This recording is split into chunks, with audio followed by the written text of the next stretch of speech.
Hey,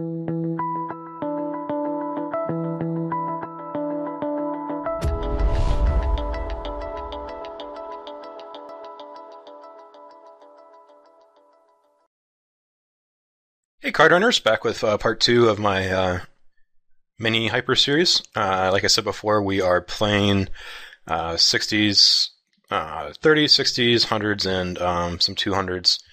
And we're picking up where we left off last time. On the right, we have a guy who I described before as being very, very active and making a lot of unorthodox plays, like open shipping 25 big blinds, reshipping quite a bit. You can see that his 3-bet stat on my coffee hut here is 46% over 105 hands.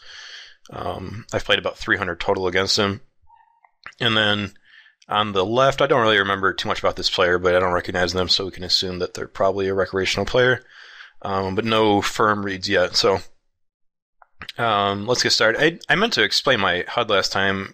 If you're playing heads up, sit and goes, especially hypers, you almost assuredly have the coffee HUD, but if you don't, basically what it does is it breaks things down by the blind level, which is obviously very important. So, for example, like a very simple stat, like their open stat, you can see, and then you can see based on the number of blinds how much they're opening. So this isn't the greatest example, but if you're playing like a regular, a lot of times it'll be like they're opening, 80% at 17 to 30, and then as it goes down, they're usually raising less because it becomes more of a push fold game, and you can't raise as many hands profitably and all that stuff. So anyway, it's the stats are open ship, limp, fold versus 3-bet and 4-bet.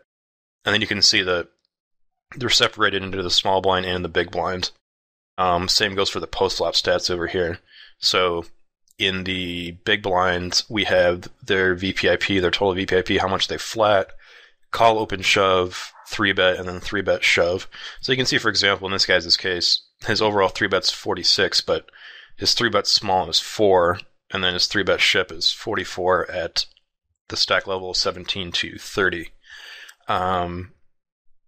So what's important to note about that, I think it actually might have happened, or maybe I'm just thinking about another game I played with him, but that's not on this video. But like whenever he 3-bets, like a lot of times, like somebody 3-bets small to like 80 or something, I'll call with like Jack 7 suit and those type of hands. But if they're only 3-betting that amount, that small, I pretty much assume they have the nuts. Now, recreational players do weird things where I think a good example is it feels like every time, like say for example, a guy has like a 0% check raise over 100 hands, and then like you call a check raise and you get to showdown, like a lot of times it seems like they just have like nothing. It's like they choose a time to when they have air to do it, and then like when they finally flop like top pair or whatever, you've been betting basically every time, standard tag poker, and they kind of go into trap mode, if you will. So anyway, let's get the video started, and I got about 30 minutes of footage left. Should equate to about 40 minutes of video time.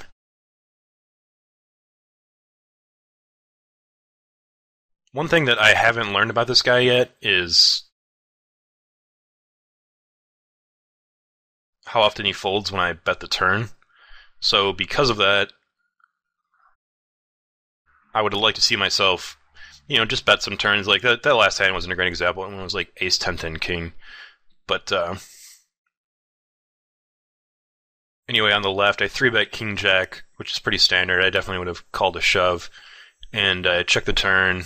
And I actually assume I have the best hand here most of the time. And I made a big mistake by checking there. I assumed a lot of his hands were floats, which was probably true. But even then, like you can't expect like random fish to necessarily be betting their misdraws like a lot of people would. So I just want to get the most value I can out of his value hands.